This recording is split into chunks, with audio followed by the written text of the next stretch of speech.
Hey guys, SeanB. Today we are talking about Dragonair Silent God, one of the most anticipated upcoming open world high fantasy strategy RPG game that will be launching in 2023. The game was first introduced in July 2022, and ever since then, I and many gamers around the world have been so excited to hear more news about the game. And today I'm playing in the beta version of the game, and oh boy, it blew my mind, and I hope that you'll be very excited for it too. As we know, the game has many elements like playing a tabletop RPG. Dragonair Silent God has announced that they are officially collaborating with Dungeons and Dragons. Now let's dive into the world of Adenthia. One of the first things that totally blew my mind was the high quality graphic and this free sandbox exploration environment that I have never experienced on a mobile game before. And the game has a PC port as well, so you can play the game on both mobile and PC. You are actively moving your character around in an open world environment, and it is dark, it is mysterious. There are NPC lying around talking to you, giving you side quests or main quests, and you can randomly pick up items or challenge various dungeons around the map. And it's not your typical mobile game that you go in, click a couple different menus, and you go to different stages and instances. This game feels so immersive. From the music to the voice acting, the dialogues, yes, they have epic voice acting in many of the main quest lines. You can play as an elf, human, dwarf, or any new races that they come up with when the game officially launched globally. And the writing of the story will keep you hooked and engaged. With all of that combined, it feels like you're playing a AAA game and not just a random cheap mobile game. So I really appreciate the production quality of Dragonair. Even though the game is launching in the later half of 2023, you can actually play this game right now on your PC with this beta test with the link down below, and there's going to be the Discord server for you to discuss the game with many other gamers around the world. But that's not all. Look at all the different characters you can build in this game. They are all very unique looking and serve many different roles in this very intricate strategy game. Even the common heroes can be really good for various different dungeons because they all have their own unique purposes. Each character comes with a passive skill, a normal attack skill, and an ultimate skill that can provide you with buff, debuff, damage. Even some of them can summon creatures on the field to fight for you to make your team even stronger. You can easily enhance them with potion and rank them up with sandstone. And you can further equip them with different equipments that you can farm later in the game. And each one of them comes with their own backstory, so they're not just random characters, okay? They have feelings and hopes and dreams as well, so you feel more attached. Most characters can be made stronger by improving their levels, increasing their ranks, upgrading their skill, but legendary characters will be a little bit different.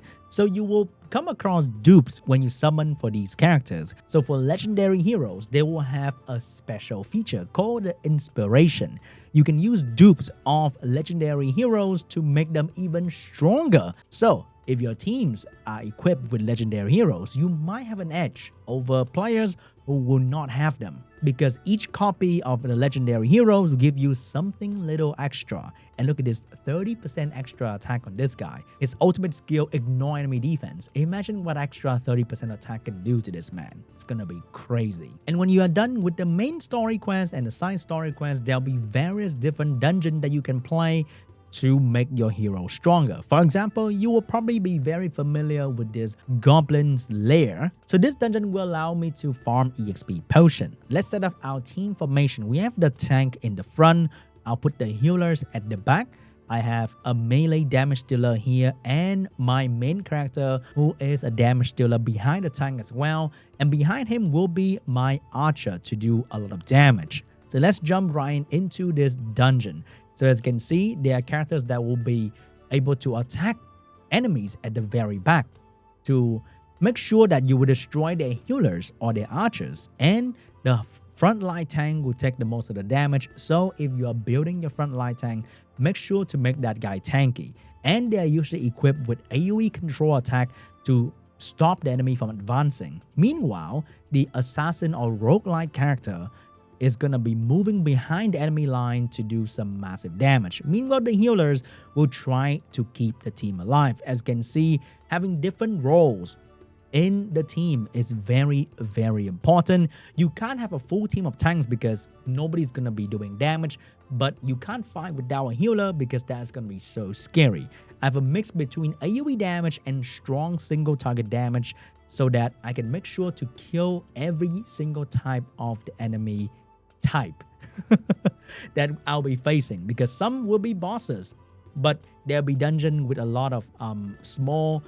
They're more about quantity, so you want to bring in more AoE damage. So the fire main character is going to be very good.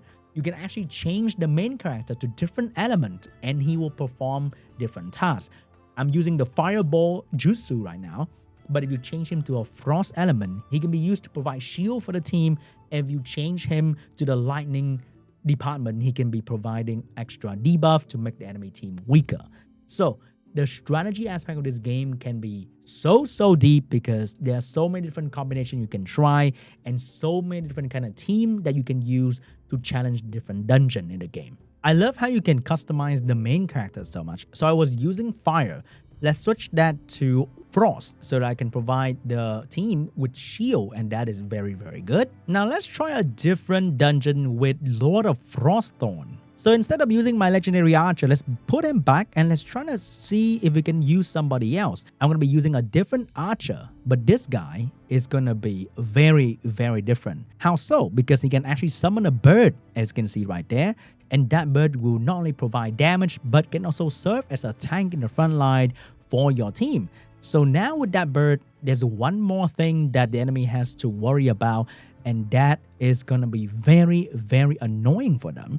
And with the Frost main character, my frontline tank and the roguelike character, the assassin, will be more protected and they can survive longer on the battlefield to do even more damage. So if you'll find your team having difficulty surviving the battle, maybe you want to switch the main character to the Frost element. And also pay attention to use the special skill that he can provide to provide even more shield for the team, and that will allow your team to survive much longer. And lastly, what do we want to do? Let's try to do some summon to see if we can get some new legendary heroes, because that is what we really want deep inside, okay? I know the game wants us to use rare heroes to challenge different things, but ooh, wow. Man, this guy looks so freaking bad. Every single one of them looks so good. Okay, nope. Next.